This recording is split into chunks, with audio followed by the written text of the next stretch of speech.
60-second podcast on STC, or self-temperature compensation.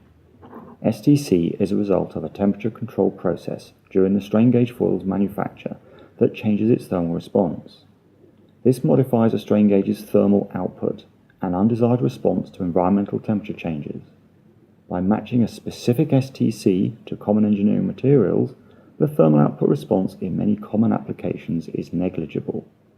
Wider temperature excursions, or mismatching gauges to exotic materials such as carbon fiber composite, causes predictable and therefore correctable thermal output.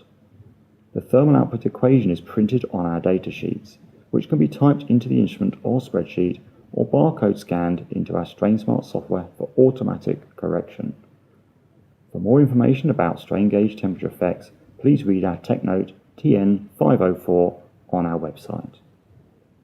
This podcast has been brought to you by Anton, VPG Micromeasurements.